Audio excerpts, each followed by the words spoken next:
সালাম আলাইকুম। যে পাকিস্তান বাংলাদেশকে নিয়ে কথা বলল, পাকিস্তান কি তাহলে বাংলাদেশের সাথে গাদ্দারি করলো ভাই? একটা কথা বলি, একদম সাদাসিধে ভাবে মুখ ভাঙা ভাবে কথা বলি। কোন দেশ কোন দেশ কখনোই চাইবে না, যত বড় ভালোবাসা, পেয়ার, মহব্বত, বন্ধুওয়ালা দেশ হোক না কেন, কখনোই কোনো দেশ বিশ্বকাপের মতো আসর কখনোই চাইবে না যে বাদ দেওয়ার জন্য। সে যত বড় যেই হোক। এখন বিষয় হচ্ছে যে এখানে দুইটা ভাগে বিভক্ত। পাকিস্তান বিশ্বকাপে অংশগ্রহণ করছে, এটা 100% শিওর। তাহলে বিষয় হচ্ছে যে খাবি না তাহলে মাখালি কেন? এই যে বাংলাদেশকে নিয়ে তারা যে খেলাটা খেললো, এটা কিন্তু একটা বিশাল একটা ধাক্কা। বাংলাদেশের দর্শক থেকে শুরু করে বাংলাদেশে কিন্তু পাকিস্তানের অনেক ক্রিকেট ফ্যান আছে, তাদের নিয়েও কিন্তু টোটাল ভিডিওটা দেখবেন, তারপরে আমার একটু না সার বলছে সারা ধুয়ে গালিয়ে দিন, কোনো সমস্যা নেই।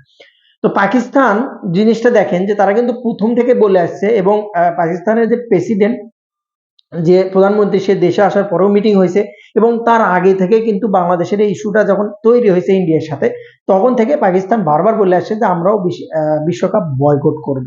অথচ বাসেদ আলী থেকে শুরু করে আপনি যদি দেখেন, পাকিস্তানের লিজেন্ড যারা আছে, অসীম আকরাম থেকে শুরু করে ইউটিউব চালায় যেসব লিজেন্ড ক্রিকেটাররা পাকিস্তানের, তারা কিন্তু সবসময়ের জন্য বলে আসছে না, বাংলাদেশের পাশে আছি, এবং বাংলাদেশে যদি বয়কট করে আমরা বয়কট করব। কিন্তু শেষ মুহূর্তে এসে কিন্তু পোল্ট্রিটা নিয়ে নিল, একেবারে জাত মতো কিন্তু পোল্ট্রিটা নিয়ে এনেছে পাকিস্তান। এটা ভাই শুধু পাকিস্তানের পোল্ট্রি না, পাকিস্তানের যে কোনো দেশই হোক না কেন, সে দেশই কিন্তু এরকম করবে, কারণ বিশ্বকাপ খেলা থেকে কখনোই তারা পিছিয়ে হটবে না, কারণ এখানে অনেক লস লাভের বিষয় আছে। কিন্তু ভারতের সাথে যে ম্যাচটা আছে, এই ম্যাচটা বয়কট করতে পারে পাকিস্তান, যেটা প্রধানমন্ত্রী সাথে আলোচনা সাপেক্ষে বলেছে। কিন্তু বাংলাদেশ যে বয়কট করছে বিদায় পাকিস্তান বিশ্বকাপ বয়কট করবে না, এত বড় বন্ধু আপনি ভাবেন না কখনো।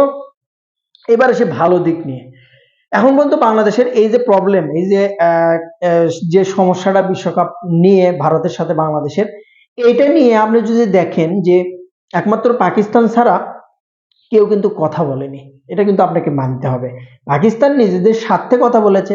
যদিও ইন্ডিয়ার বিপক্ষে বা ইন্ডিয়ার দেশের বিপক্ষে যদি কেনিয়াও যেত, উগান্ডাও যেত, স্কটল্যান্ড যেত, আয়ারল্যান্ড যেত, আইসল্যান্ড যেত, যেই যাক না কেন, ওই পাশে যদি একা কেউ দাঁড়িয়ে থাকতো, সেই বিষয় নিয়েই কথা বলতো পাকিস্তান, এটা সত্য। কিন্তু যে যাক না কেন, বাংলাদেশের সাথে পাকিস্তানের একটা আলাদা একটা রিলেশন, সম্পর্ক আগে থেকে আছে, পলিটিক্স এর কারণে হোক, যেটার কারণে হোক, যেহেতু এর আগে আওয়ামী লীগ ছিল, সে চলে যাওয়ার পরেও কিন্তু এই সম্পর্কটা ছিল না যে তারা থাকাকালীন।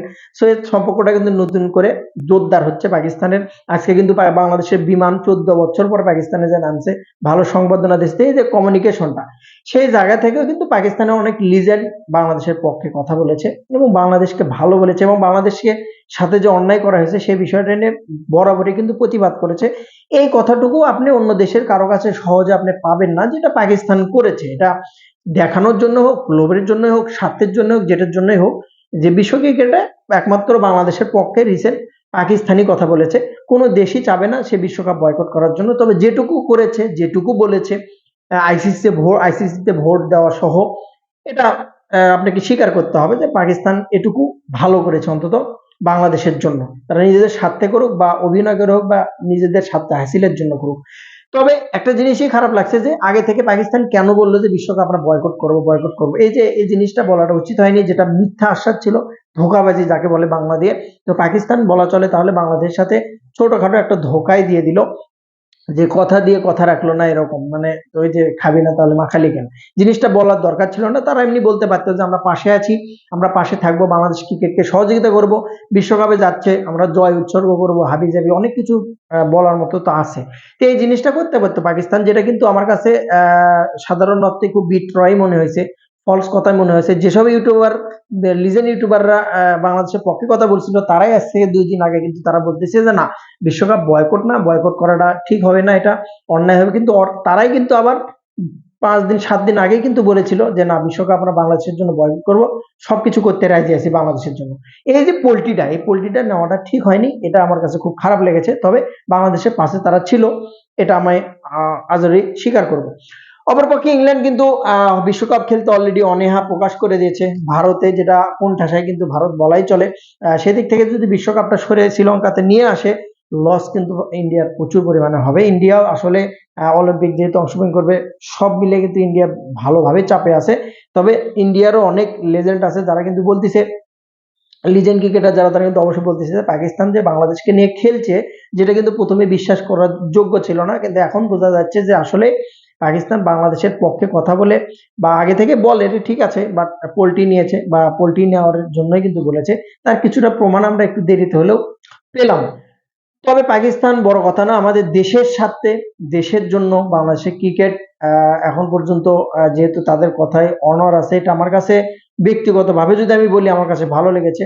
মাথা নত করেনি তারা, এত ছোট দেশ হিসেবে আমরা অতটা আইসিসি যেহেতু ইন্ডিয়ার কাছে বিকৃত জিনিস, সো আমরা তাদের কাছেও মাথা নত করিনি, আইসিসির কাছে মাথা নত করিনি, ইন্ডিয়ার কাছে মাথা নত করিনি।